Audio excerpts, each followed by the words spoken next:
Hello everyone, this is Dilip. In today's video, let's look at Kaggle.com.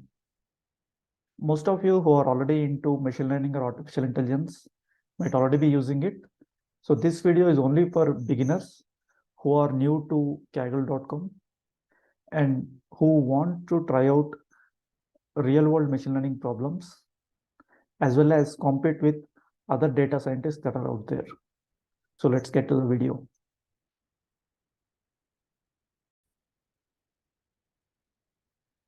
So what is Kaggle?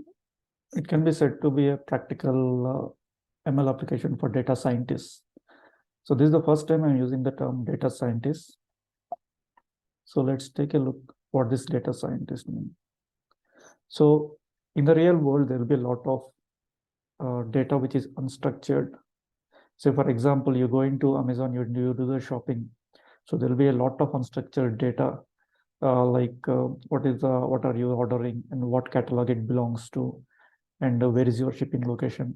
So these kind of unstructured data are available for a shopping website like Amazon.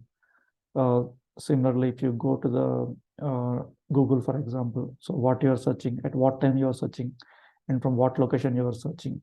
So these kind of unstructured data will be there. And that unstructured data, we can't directly use it for machine learning because machine learning requires, or the algorithms, what are the neural networks you have seen, or logistic regression you have seen. So it requires a data in a tabular format or in a data frame format, which can be used to fit into the algorithms directly. So given unstructured data, first we need to convert it into a structured data, and that structured data, the data scientists can use, and they can fit into various ML models into it. Now, converting this unstructured data into structured data is the job of a data engineer. So if you hear the term data engineer or the job description, if it says data engineer, it's not data scientist. So the main role of data engineer or the main job of data engineers is to take the raw unstructured data and convert it into structured format and give it to the data scientists for further processing.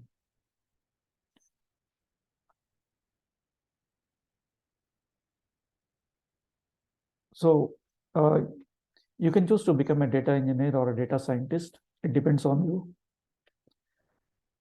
Whereas a data scientist, you need to be regularly updated with all the latest and greatest technologies, as well as you need to be reading the articles, papers of the latest machine learning models available. For a data engineer, more or less like 60 to 60% of it, mostly it will be fixed learning, and only like 40% you need to keep learning. So for a data scientist, it's like 100% you need to be always in a very much learning mode. Also, let's look at what are the minimum requirements for data engineer. So you need to have the SQL or NoSQL proficiency. Say, for example, if you have a RDBMS database and you want to get data from it, for that you need to know SQL. And if you have big data and to get data out of it, you need to have NoSQL proficiency. And most of the time, data engineers deal with NoSQL kind of data, where it will be a lot of unstructured data. Because with SQL and RDBMS, most of it is almost like a structured data.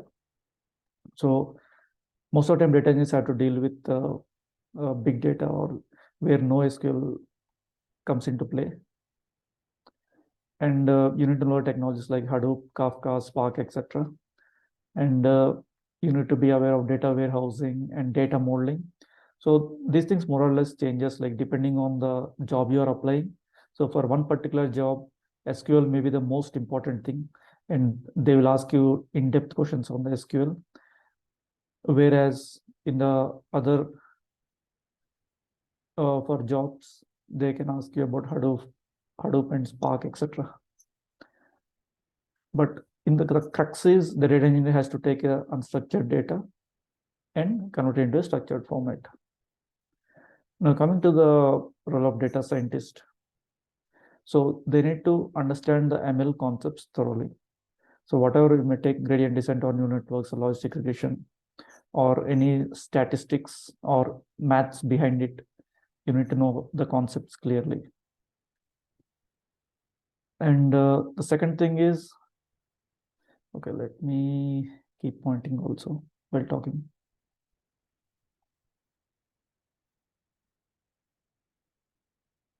Okay. So the second thing is, given a structured data. So whatever the data engineers give us structured data,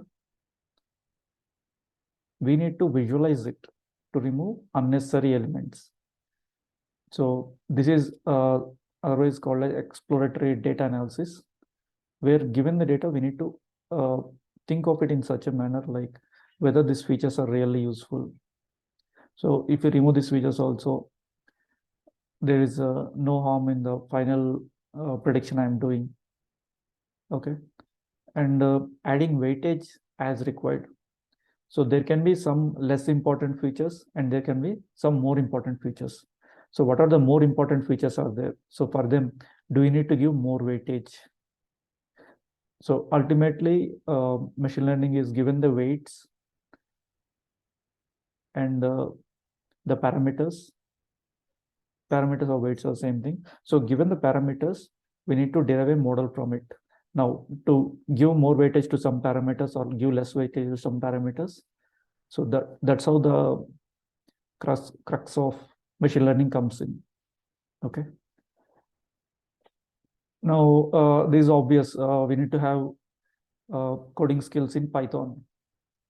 So this is very important uh, because even though myself, I am like proficient in C language. So I have over 10 years of experience in C language. But even then, writing the machine learning algorithms in C is a nightmare for me as well, unless I use the ready to use APIs. But even then, those fall short of whatever the libraries that exist for Python today. So better learn Python and use the libraries within Python, which are very much handy. And this will help you concentrate on the problem. So with C language, what is happening is you need to concentrate on the syntax and uh, what are the function calls you are doing, what are the syntax, like what are the, for even small things. Also, you need to write a big APIs in C language. But in Python, most of it is like already available. So you need not reinvent the wheel and you can concentrate on the problem at hand. So while I'm while I'm showing the Kaggle problems, you will see why I say Python is a preferred language for machine learning. And at least two ML libraries you need to master. So these are the three important machine learning libraries that are available. So these are all very much matured and ready to use API. These are available in only Python. So even though C++ versions are there, but those are like very much buggy and not in like proper usable format.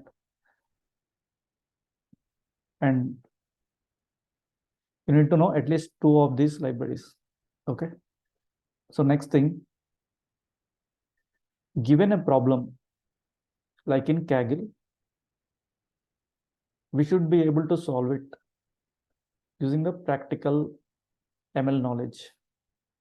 So even a data scientist for an interview, even if you go, they will not only ask these concepts and these things, whether you know these things, and they might test out one or two things. But the most important thing is, given a data set, how do you practically uh, derive a deployment model using it? So that is the job of a data scientist, and that is where we will be tested more.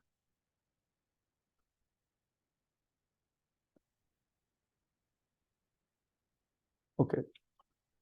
So Kaggle. So Kaggle.com, you yourself can directly go and look at it. So I'll just give a brief of it now. So this is no setup. It means for running any of the machine learning deployment model, you don't need any setup. You can just directly use the Jupyter Notebook environment. So in my previous videos also, I have been using the Jupyter Notebook environment using the Google Colab, where we can directly go and write the code without the need for installing anything on our local computer. So we can just depend on the cloud resources. So with Google Colab, it's available for free for anyone up to a certain limit. So in the same manner, Kaggle also provides customizable Jupyter Notebook environments. No need to download anything to work on ML problems. So in Kaggle, there will be datasets given, which will be like huge size. There will be some GB data size, like 5 GB or 10 GB. Sometimes it can be 100 GB also. So you don't need to download the dataset to your computer. You can directly run the dataset on the Kaggle website itself. So how to do it, we'll look at it also. And structured data to apply machine learning language. So most of the time, what the data scientists feel the problem is they don't have any structured data to try out the knowledge they have. So this Kaggle solves this problem. So they will give us the structured data with which you can play around and use our machine learning language. Sorry, machine learning knowledge. So let's stop here and take a look at the Kaggle website.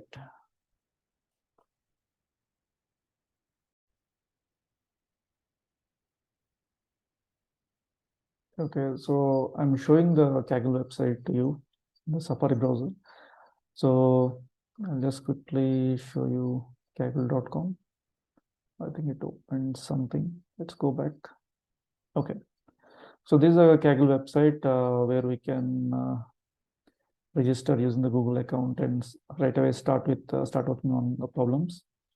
So if you look at the Kaggle website, you can see, just we'll take a look around the website. So there will be competitions, multiple competitions going on. So this is the Titanic is a basic first level competition, which I'll show you how to do it. And there are some active competitions with the prize money listed out here. So as you can see, there is NFL Big Data Ball. So with $1 lakh prize money. So you can either participate as a single person or as a team, like multiple people can come together and form a team. So the rules will be present in the competition where like 4 people can form a team or 10 people can form a team like that. And some of these competitions also get us to be interviewed with the companies conducting the competition. And while doing the competition, what is guaranteed is you get a structured data. So based on the structured data, you need to derive a working model on it.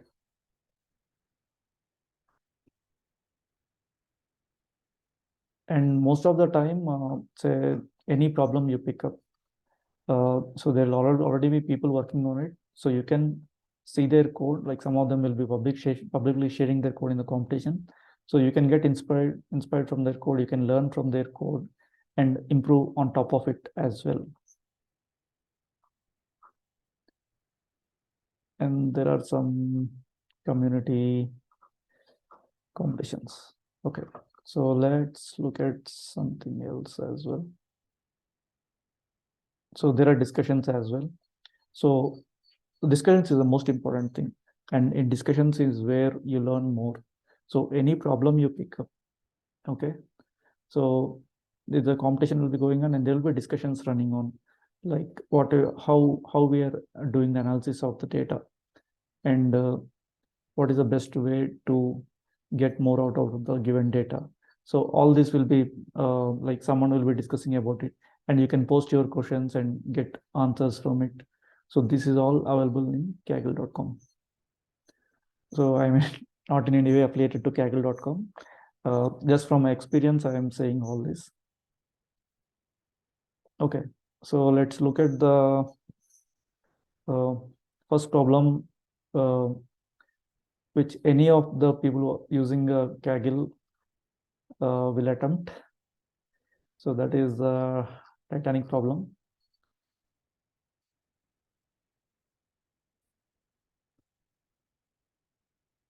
So yeah, so this is a Titanic problem.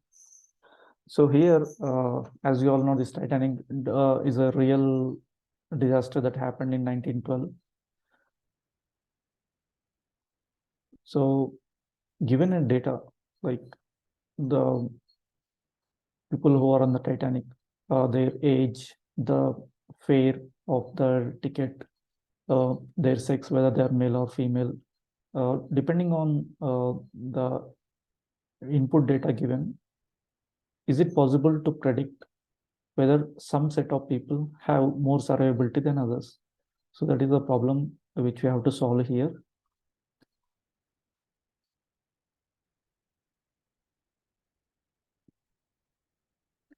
And what they will give is, they'll give a training data and they'll give a test data. So in the training data, they will say who and all survived. And then we have to use that data, and with the given test data, we have to tell who and all could be survived. So people say it's just luck that some people survived and not, but using the machine learning, can we predict with some level of accuracy whether who and all survived given based on the input data? So if we look at the data, and for every problem, this data will be available in the data tab, where data will be given.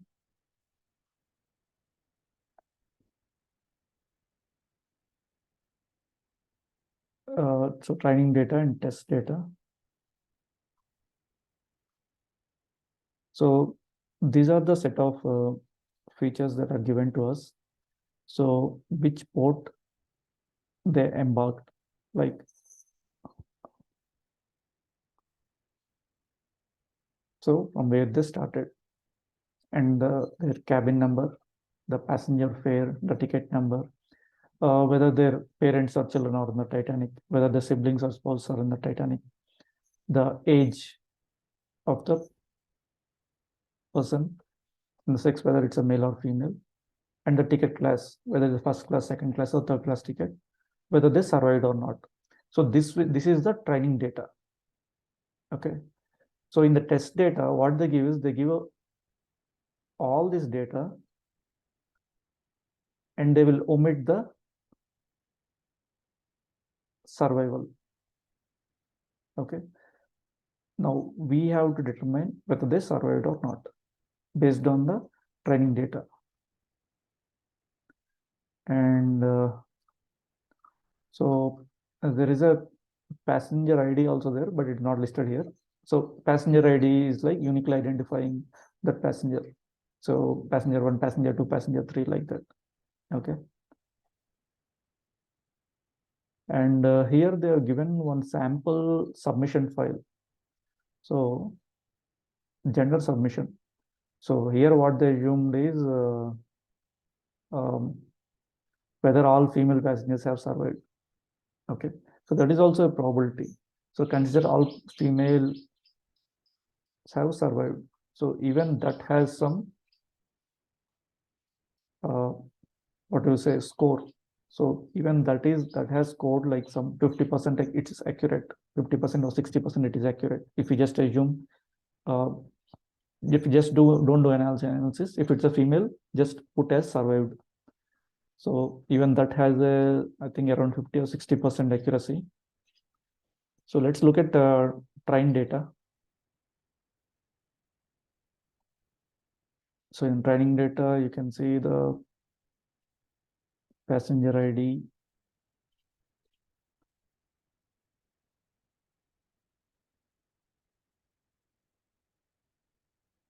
and whether they survived or not,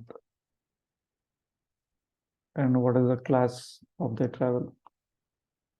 So it is like 12891 IDs. So whether they survived or not, if they survived, it's 1. If they didn't survive, it's 0. So these are training data. In the test data, we will not have the survival. In the class and their name, their sex, age, whether their siblings or spouses are there, whether their parents or children are there, what is the ticket, and what is the fare.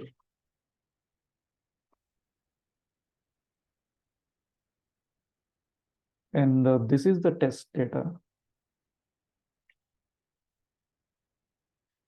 And in the test data, you can see that survived column is missing. So that we have to figure out.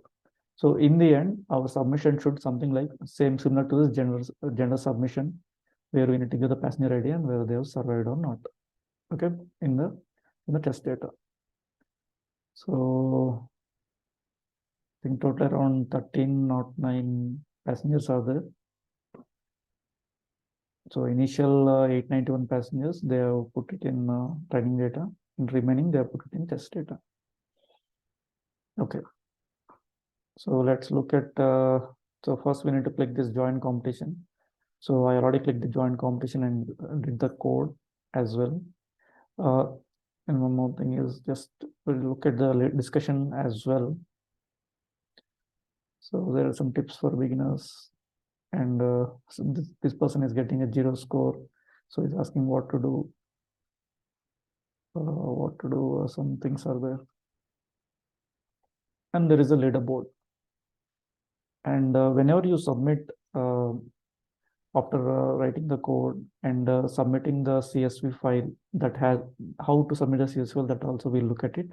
But once you submit the CSV file saying passenger ID and survived or not, so based on that, your on leaderboard, your name will be there. So just don't concentrate on the who have the score of 1. So they have got it 100% correct. But it's like, even I asked the question in the discussion, like how they got the 100% score. It's like they did some trial and error method and figured out whether people survived or not. So in machine learning models and all, getting any accuracy above 80% is good enough. So you need not have that 100% accuracy. Getting about 90% is also fine. So, but here 100% is some kind of scam there, where they might have repeatedly submitted and they figured out who and all survived, and based on that, they might have edited their CSV files. Okay, so let's take a look at my code and my submission for this.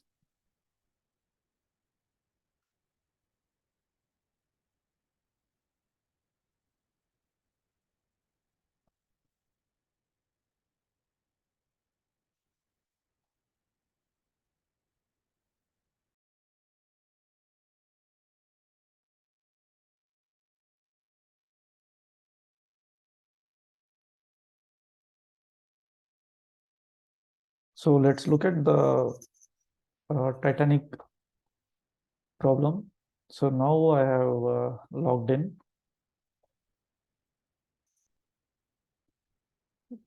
So we look at my code.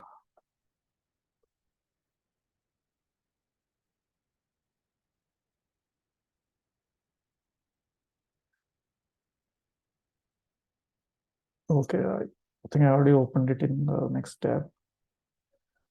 We'll just leave it so that we can come back to the screen if required. Okay, so here, this is the same Jupyter Notebook environment that we have seen in Google Colab. So I just want to show you the right side ones first. Here you can see the input. So which is data sets, training data, data, and the CSV file. So this input, so this is like a folder. So this is like /Kaggle/input. And you can have inputs from other people. So for example, if someone has a better input test data set, say they have did some exploratory data analysis and they created one more new test data set, so that also you can get it. So by referring to the code paths in them. And the output, you can see this is the output directory. And these are the other things. And I want to show you the top column. So this will show you the disk usage, CPU and RAM usage when your code is running. And we can also select the accelerator. So we can select the GPU, accelerator, TPU as and when required. Okay. So for image processing, if you are doing that kind of problem, so we need the acceleration. So here it is, the acceleration is not required. So just move myself aside. Okay. So this is the familiar Jupyter Notebook environment. So here you can see we are importing the libraries. So import numpy. So most of the libraries, these are already available in the Kaggle for the Jupyter Notebook. So you can just import them and start using them. So this is the beauty of Kaggle. You don't need to install anything into your machine, even to participate in the competitions as well. So not only for practicing, even for the competitions, you don't need to download them, any data as well. That will get more clear towards the end of the video for you. So we are importing the libraries. We are importing the pandas library. And we are using the scikit-learn for importing time test split. So given it training data, if you want to split it into training data and cross-validation data. So as I explained in my previous video, to prevent overfitting, we need to make sure that our given model fits into the cross-validation data set as well. So if we don't have a cross-validation data set, what we need to do is given training data only, we have to make some of the data as a cross-validation data set. Okay. And here, this is for making sure that we get the input paths, everything correct, so that we can refer to the input CSV files. And here's the pandas data frame. So reading a CSV file is very easy. So you just need to call read CSV inbuilt library within the pandas, and then you will get the training data. Read the training data from the train.csv file. And we are just printing it. Just we want to make sure, just see what is there in the training data. And what we are again doing is we are doing the split of the train test data. So what we are going to do is we are going to split the train data. Since we don't have a separate cross-validation data set, we'll split the data in such a way that 20% of the input will be test data. Sorry, cross-validation data. So test data is what we need to finally predict from the given input. And we will just print the length of the cross-validation data set. And we are also reading the test data and we are printing that as well. And the length of the training data also we are printing. So we'll just move the length of the training data to above.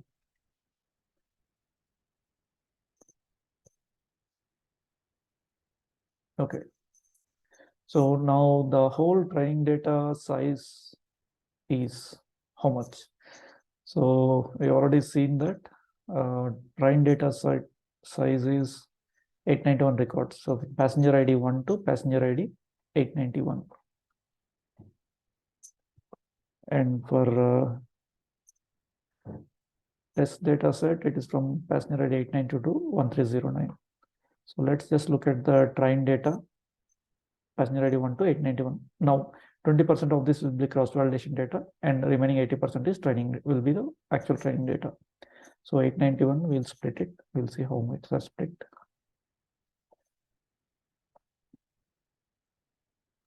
So let's just look at the split first. So it has split it this way. 179 made cross-validation, 712 it include for the training. Now this is the training data.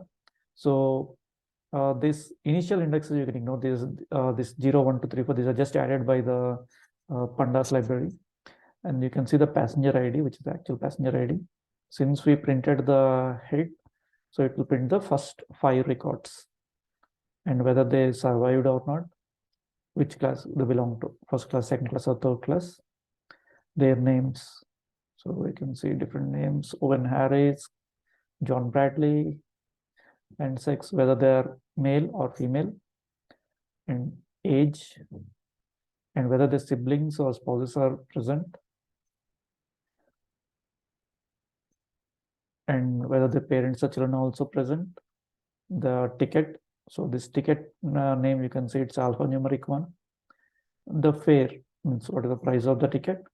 The cabin, so which cabin they are present, and embarked. So there are 3 beginning stations from where they could have embarked. So it's Southampton or CES and Q, I think the last one. So from 3, any place they can embark. And as you can see in the training data, that is a survived column. So whether they survived in the end or not. But in test data, you can see that column is absent. So this is the print of the test data. Everything is present except the survived column, because that we have to predict. So from passenger rate 892, it is present in the test data. And these are the different libraries I tried out. As you can see, I am on version 14. So in the previous versions, I tried with different algorithms, and whichever algorithm I found it the best fit, that algorithm I have used it. So I just left the whatever this importing just like that. So I used random forest classifier, I used support vector missions, I used the pre-processing of the scikit-learn, and from the linear model I used for the label encoder. So all this. And from the training data, the survived column we are separating, because for our model, the input is not the input should not include the result. So that's why we are storing the survived column in a separate, say, Y. So this X and Y, usually in this machine learning models, what you'll see is X is a set of input features and Y is the output. So usually X will be a set of columns of input data with multiple records, and Y will be a single column that will have the result, which is the prediction usually. So even the cross-validation data we are taking in the Y, and then we are picking up a label encoder. So why we are using this label encoder, again we'll come to it in the next few lines. And features, and why I'm selecting only as particular set of features. So as I told, for a data scientist, it is important to include only a special set of features. Don't include everything. So that is what makes a good data scientist from a bad data scientist. Because algorithms, it's like anyone can use algorithms, but the level of pre-processing that you can do, the level of visualization you can do, that will differentiate you from the level of data scientist you want to become. So why I am including these things? Okay. So P class, like passenger belongs to first class, second class, third class. So it might help in where the passenger is seated in the ship. So this can help determine their survival rate. There is a possibility, because they can be sitting in the ship position where the ship is going down, or they are on the position where the ship is still floating. So that's why I include that. Sex, whether male or female. So males can males are genetically strong, so they can push anywhere, show anyone, and just move along and try to survive. That's why I include that. Siblings or spouse, and parents or children. So if you have any your relations, you obviously try to save them, and there's a better chance of survival if you have them along with you. And which station they embark. Again, this can show like where they might be seated or where they might be present. And that is also a defining factor. Age. So obviously older people may not have the same level of locomotion as the younger people. Fare. So again, this fare also determines where you are seated, or where you are giving the room in the ship. So including these features to be important. Now let's look at other features which I did not include. These are cabin names. Cabin numbers are like alphanumerical and they are like fully jumbled, and those we can't use obviously. And ticket names, you can see it's alphanumeric and it's very random. So obviously that also we can't use. And name. So there can be bias towards the big names and there can be bias towards the smaller names. So that's why names also we can exclude. Sorry, still the remaining these also we will do some more pre-processing. I'll just show you. So let's just take the age and fare. Okay. Now there could be some people whose age we don't know or the fare is not mentioned. So those will be marked with NAN. So if you just see here, let's see. Okay, here all age is mentioned. Fare is also mentioned. Fare is also mentioned. Yeah, but there can be within age and fare also there can be some NANs where it means not able to determine. So what I am doing in those cases is I am just taking the median of the remaining values and just replacing that NAN with that value. So you can ask me like, why not take mean? So this median is proven to be the best solution when any values are missing in the data column. Okay, so that's why I'm replacing it with median and I'm doing it in place. It's not like I'm copying it to some other data frame. I'm just using the same data frame and doing it in place. And Pandas provides this inbuilt library. So whenever you see NA, you just fill it with this value, median values. And even the test data I'm replacing, because all this, even the test data has to pass through our model only. And I'm doing one more thing is normalization. So why I'm doing normalization? Because if you see the other values, say class, it can be either of the three values, sex, male or female, it can be any of the two values. So it looks like they are between 0 and 2, or 0 and 1, or 0 and 2, rest everything. So even whether siblings are present or absent, 0 and 1, parents children are present, 1 or 0 or 1, embarked, only three values are possible. But age and fare, there are like multiple values are possible. And those values can range very highly. They can be between, say, they can have a range of values. Sometimes it is given 0.5 as well. So just to normalize and making sure those values are between also 0 and 1. As you know, I explained in previous videos, in neural networks or any machine learning model, if you have the input values between 0 and 1 or 0 and 3, so in those you can get a better model. So, and also your model won't be skewed. Say for example, the other features, if they have values between 0 and 1 or 0 and 2, and if these have values between 0 and 100, the model can be skewed through these columns. So that's why we are normalizing. So if it's a age, I am dividing by 20.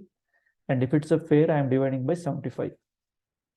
So this also like a trial and error. I did multiple times, and this I found to be give me the best prediction. So that's why. And even the test data we are doing. And next thing we are doing is sex and embarked. So these are alphabetical values. So sex you can see male and female. Embarked you can see some values Q, S, or C. So these are say alphabets, while others are like numbers. Okay, so this is age or CBSP parts. If you see, these are numbers. Again, there is a possibility that it can be skewed to the alphabets or skewed to the numbers, our final model. So what we'll do is we are using the label encoder. So label encoder, what it does is simple. So if you have male and female, what it will do is for male, it will put 1, for female, it will put 2.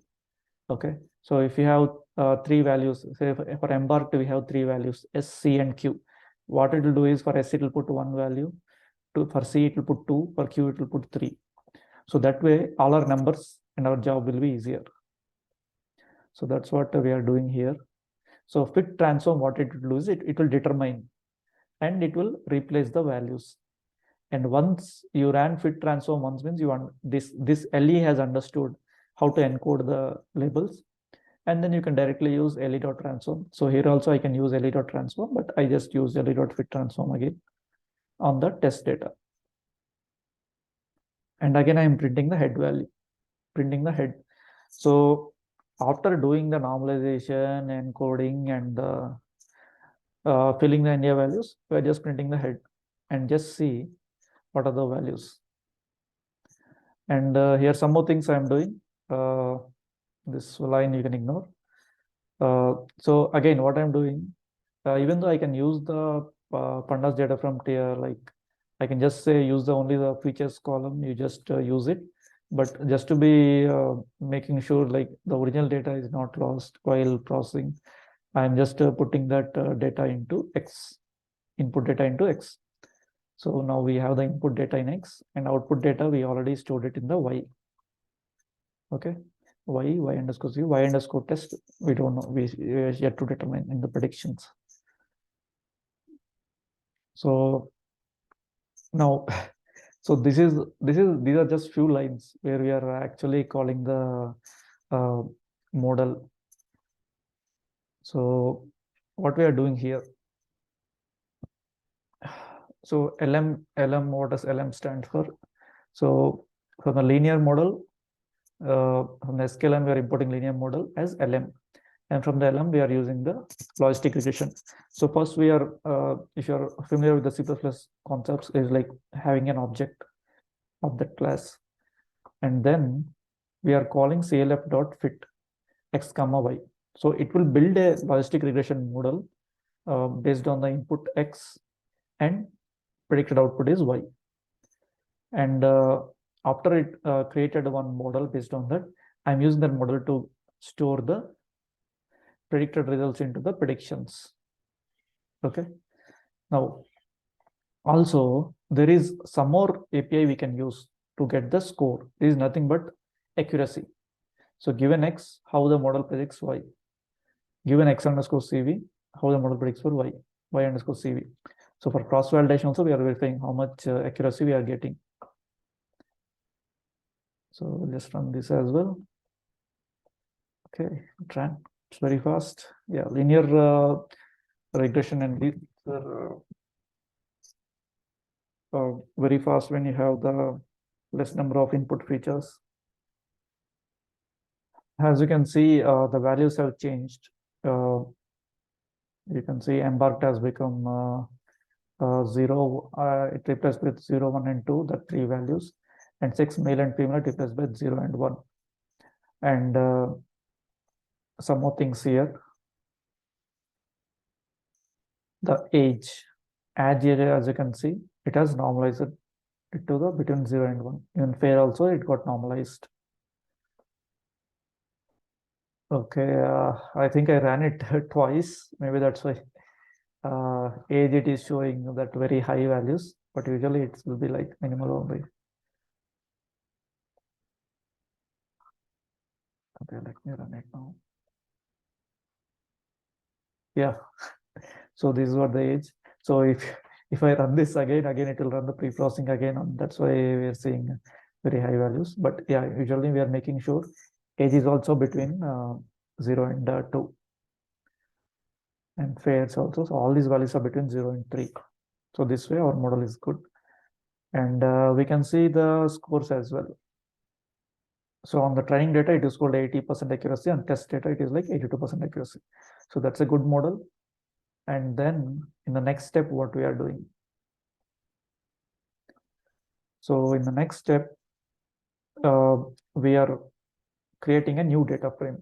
So ultimate goal is to create a CSV file with the result. So we are creating a new data frame with the passenger ID. So from the test data.passenger ID column, we are getting all the values. And what are the predictions we got from the earlier, these predictions we are putting in the survived column. And then we are converting the data frame to a CSV file. So we got input from the CSV file, and ultimately we are giving the output to a CSV file. And index equal to false is required to create a CSV file. And again, we are printing your submission was successful saved. So this is just to make sure that the previous line ran successfully. So I'll just run it.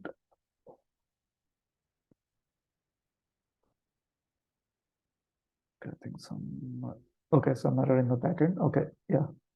So now it's done. Your submission successfully saved. So we have the submission underscore LR1. Okay, let's just rename it to LR2. Okay. Okay. So we just saved it. Now earlier version is 14. Now it will save it as a new version. Okay.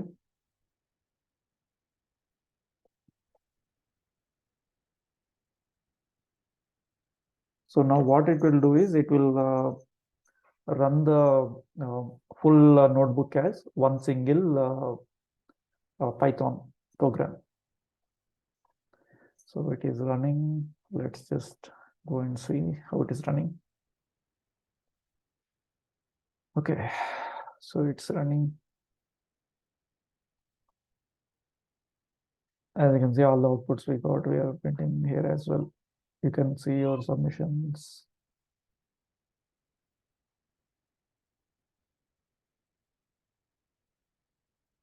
Okay, so it ran. It is showing me my last best score, which is 0.7829. Okay, let's get the score of this as well. So submit to competition, what it will do is whatever CSV file we created, it will submit to the competition. So we have to make sure that CSV file is on the same format what they requested. So we made sure all the passenger IDs are one column and all the predictions are in another column. So we'll submit to competition. Okay, just ask for some more details. Okay, all clear, submit.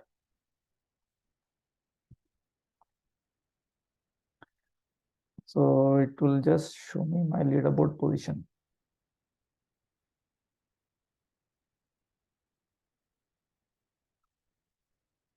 Okay, so I just submitted one entry in the morning, so it's just showing me that previous entry is better.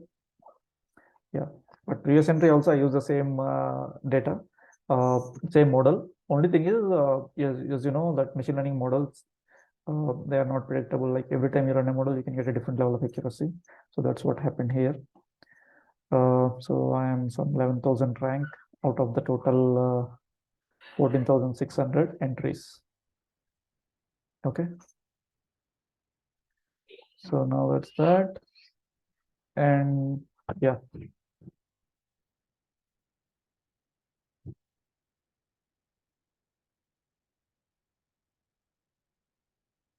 So yeah. Okay. So this is how we do it. Let's move on.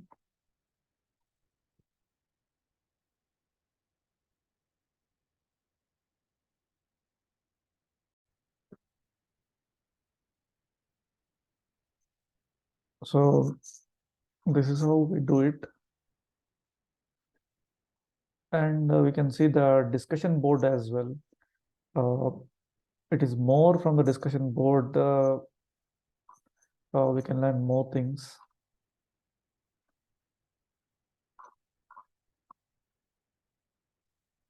And all your work, what you did, you can see here. So mine is multiple versions. So I can see them here. So I'll just show you my previous versions, which I did. So here you can see this is version number 12. In version number 12, everything is same except that I used support vector machines with the kernel as RBF. And in version 13, let's see what I used. So version 13, I started using logistic regression. Let's just look at version 10. So in version 10, I used neural networks. So even the link for this, my notebook, I will leave in the description so that you can also check out how these are done. And you can feel free to use it or share it.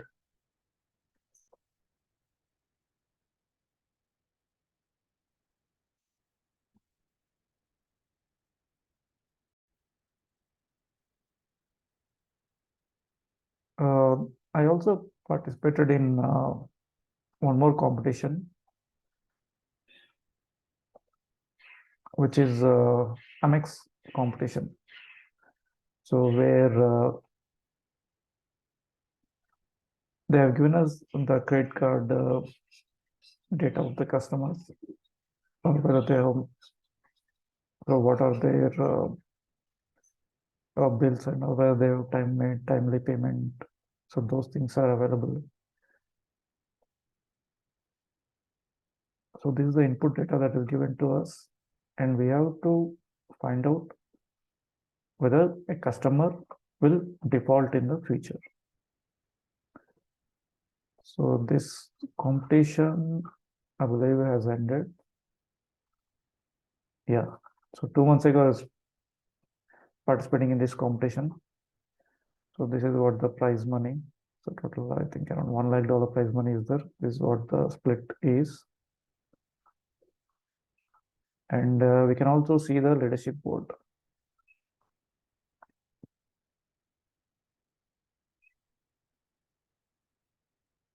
And this is what the leadership board, the first 4 prize winners.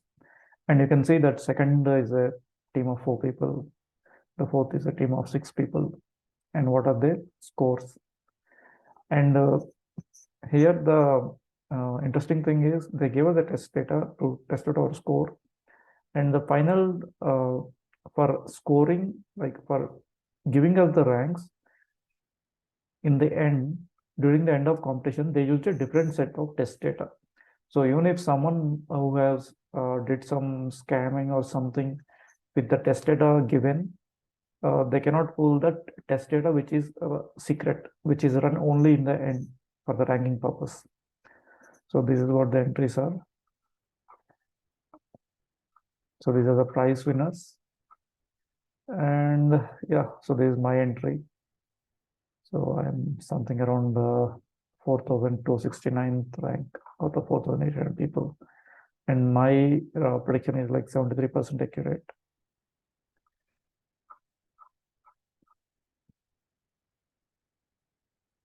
And this is the data given.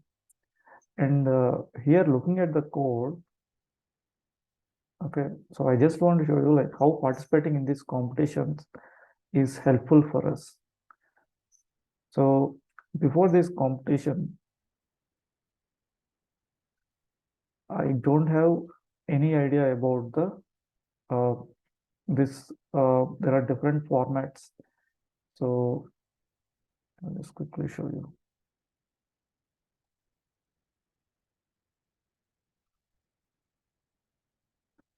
So along with CSV, there are different formats available for loading the data. And Pandas supports the different formats as well. So if you see, this I am using is a Parquet data. It's a Parquet. So why I used Parquet is given the input CSV file. So those are like very large in size. So those CSV files are not loading on the Jupyter notebooks, which is available in the Kaggle. So those again, I have to download into my system, and again I have to install everything and all. So that I don't want to do. So then I figured, from the discussion I found out there is a Parquet data format, which will compress the given CSV file, as well as, so this whoever has created this Parquet format for a given CSV file, he did some pre-processing as well. So like removing some unimportant columns like that. So that way we have a ready to use data format. So I came to know about Parquet only when I participated in this competition. So we can compress the CSV to a much more smaller file using this, and which will reduce our memory requirements. So most of the time when we are running the machine learning, we need like GBs of memory or like RAM I'm talking about. So sometimes we might need maybe terabytes of memory. So instead of going for that way, like increasing the storage, we can reduce the we can compress the input data as well using this backward format. So instead of increasing the storage, what we are doing is we are reducing the input data as well. So this after making it Parquet, I can see it is able to run in the notebook on the Kaggle servers without any issue. So earlier, always it used to throw me error saying the issue with your input, it cannot be loaded onto the memory. So always my notebook used to get restarted. And I'm reading it in the Parquet format. And this is the data available in the Parquet file.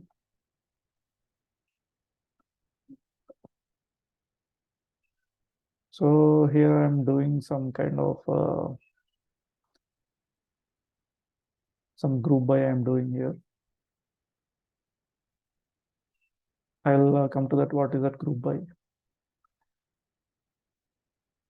And this is my testing. So in between, I'm doing some testing also, whether it's dropping the duplicates or not when I run. So what happens is a customer. So in the training data, earlier in the training data set, we have seen for every passenger ID, it's like a unique record. So here, there are like multiple same customer IDs. So what it will give is it will give the last, I think, around 12 months data. So last 12 months, what is the bill they have got, where they have paid the bill on time. So there will be like 12 or 13 data sets for each customer. So now the customer ID is not unique. So what I am doing is I am doing a group by. So in group by, what it will happen is, say if the customer has multiple bills over a course of 12 months. So what I'm doing is I'm just taking a mean of it. So this way I'm reducing my data set so that I can have the unique customer IDs.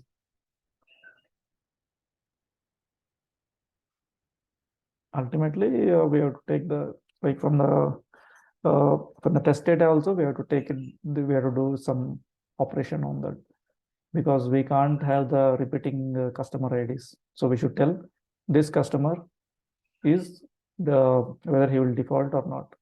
That's what we cannot have like 12 same customer names and showing like whether they'll default or not. So that is what I'm doing here. So that is the use of group by. And in training data, I'm doing drop duplicates. So there are multiple methods, like whether we can do group by or we can do just drop all the duplicates. So there are multiple ways to do this. So all this, so here again, what are the data types I want to include? So if I want to include only float, ints and all, those and only I can include. So all this I came to know because I participated in this Amex competition. So this way you can also, by participating in the competition, you will come to know different ways you can create your models. And before creating the models, how to simplify the data in such a manner that our model can get the best score possible. So so for different models, and even different models you can try out for different set of problems, and after a while you will figure out like, for this kind of problem, this model if I use, I'll get the best result. That kind of mindset you will acquire. So that is why it is important to if you want aspire to be a data scientist, so it is important to continue working in the Kaggle competitions. Sometimes the competitions will make us feel already there are a lot of much more trained people than us. Should we even try further to be data scientists? But we should take it as inspiration, and we should try to get as much knowledge from them, from the peers as much as possible, and use it for our own beneficial, to improve our own skill set. Okay, so thanks everyone for watching the video. I believe this is the longest video I've made. Mostly I may not be making machine learning videos anymore, but this Kaggle should give us a head start on where to go next. So this will prepare us for the onward journey. If any of you want to be a data scientist or to a or get more skills on this data scientist roles, you can get through this participating in this Kaggle. And my previous videos, whatever are available on the machine learning, they are available in the playlist. So those will give us those will give a general concept overview of all the topics which you need for the machine learning. And then yeah, keep Kaggling. So thanks everyone for watching the video. Bye.